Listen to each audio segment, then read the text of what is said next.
We're here because free speech is under attack. We're here because people are being convinced that socialism works. We're here because people are being judged guilty until proven innocent. We are fighting back with facts. This is not a safe zone, so buckle up, Buttercup. This is the raw, naked truth.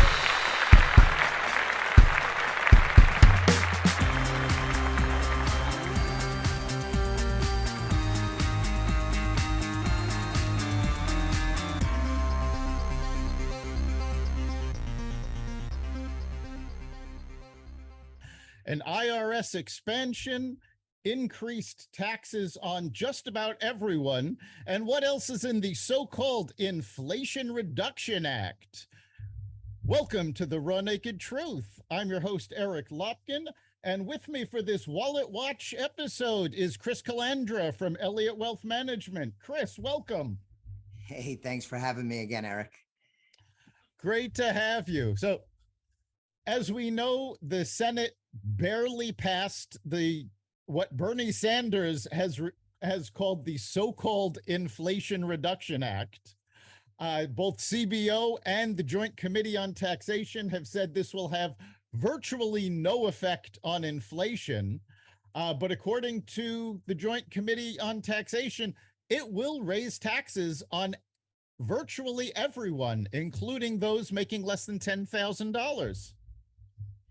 Yes, and that would break President Biden's campaign pledge on not raising taxes on those earning under $400,000. But I'm reminded of the term that gets bandied about sometimes, that we live in a clown world. This is a great representation of a clown world. It's a PR name for the legislation. The legislation has nothing to do with reducing inflation. Anybody that has any serious view on this would determine that very little, if any, has anything to do with inflation. This is something that the Democrats had wanted to do for a long time. They got a chance to do it, and they did it, which is their right. They are in power in Congress, and they have a Democrat in the White House.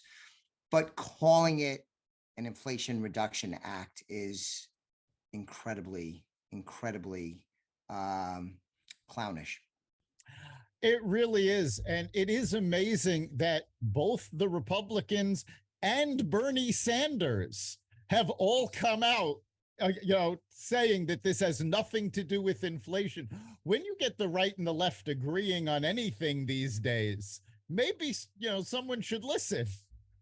Yeah, and I know we on the Wallet Watch usually don't do much in the way of politics, but I wish we could get to a time where if politicians said something, that there would need to be evidence. I'm not saying like in a court of law type evidence, but these politicians, they throw stuff out. It'll reduce this, it'll increase this, it'll help with that.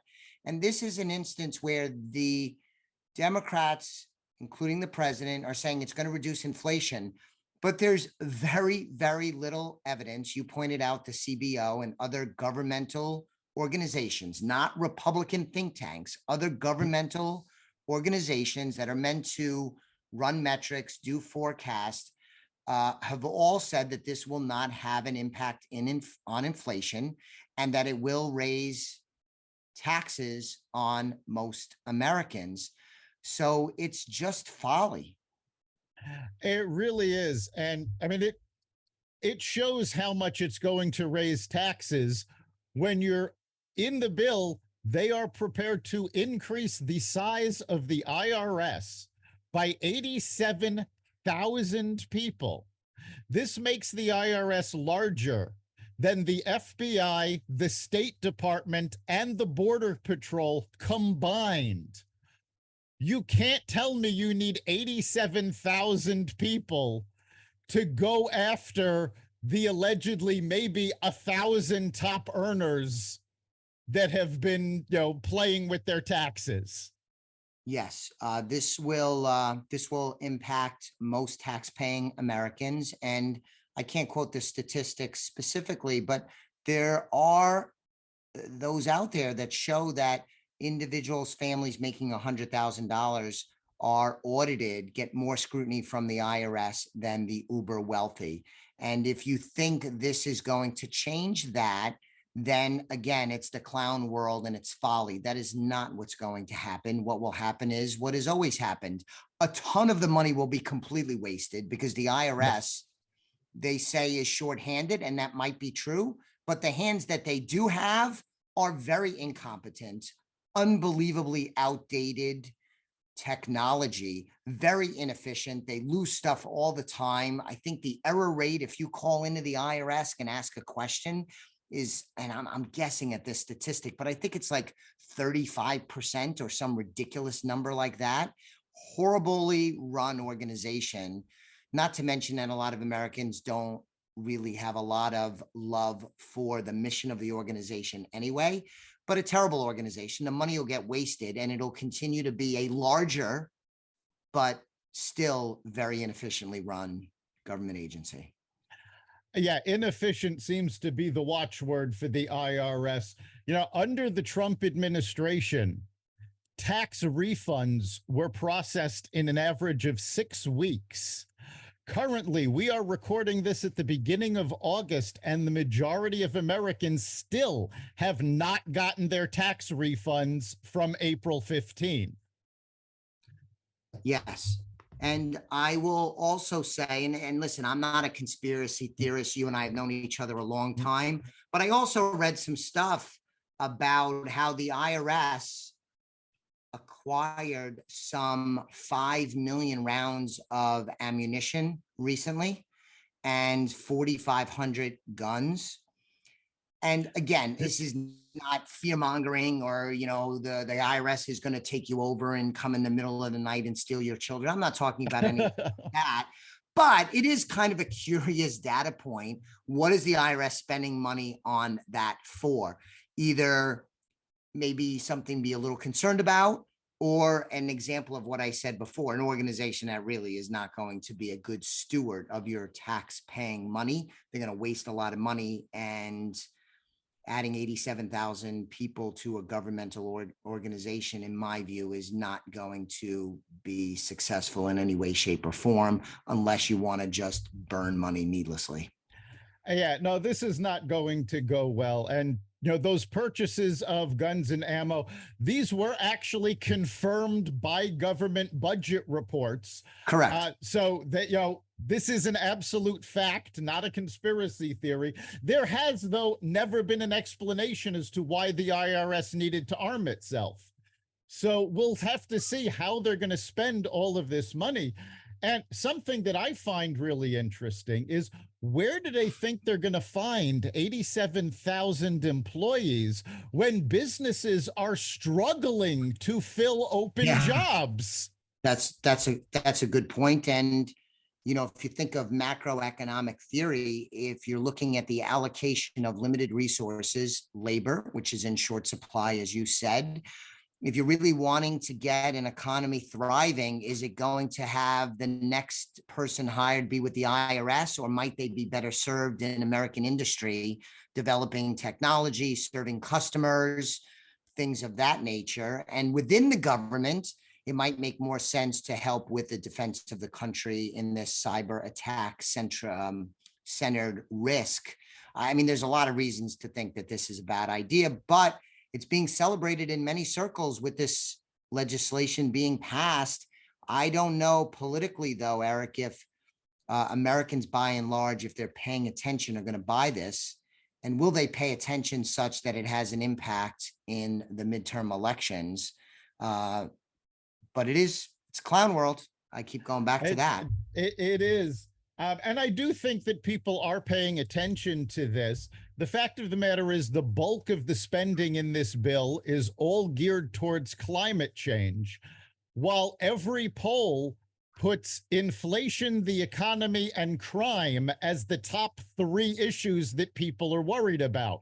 This has nothing to do with crime. It will have no effect on inflation, and it will damage the economy, because if you're pouring more money into an economy where inflation is already rampant, you're just going to, you know, I think the next GDP report is going to show further losses. I think the next inflation report, it's going to be going up again.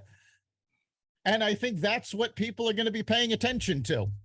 I think you're right. The American people may not be a financial geek like I am and immersed in this stuff like I am, but they get inflation. Instinctually, they get inflation. And the idea of spending billions of dollars to develop new technology that is fighting climate change, which is kind of a little bit of a murky thing. I'm not saying it doesn't exist. Really flies in the face of what Americans are talking about at the kitchen table, over coffee, in their cubicles at work. The administration, I think, has shown a knack for working on things, right or wrong policy, setting that aside. They're working on things that are not really what Americans are worried and or focused about. And that explains a lot of the negative polling. I think it was something, I may have talked about it on your show, Eric. I think there's a poll out there that said that something like 7 in 10 Democrats feel that the administration is not addressing issues that are important to them. And this so-called Inflation Reduction Act, I think, is another example of that. And Larry Summers, you mentioned Bernie Sanders. Larry Summers, an esteemed economist, been around a long time, served in the Obama administration as Treasury Secretary, I think. You know, he has said early on, before inflation really surged, he said, if you pass the prior legislation that pumped trillions of dollars into the economy, that you were going to get inflation, warned the administration and the Democrats against moving forward. Now we have the inflation. His forecast actually proved true. He's saying the same thing again, and his own party, which he was part of the Obama administration, he's saying the same thing about this act, that it's just adding further gasoline on the inflation fire. And that seems about right to me. I agree with Professor Summers.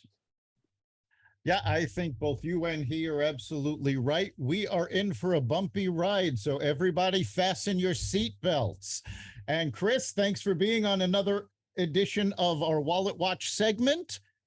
You can catch every episode of The Raw Naked Truth at xvadio.com/podcasts, the Apple Podcasts app, Google Podcasts, Spotify, iHeartRadio, Stitcher, Amazon Music, Audible, and platforms that respect freedom of speech.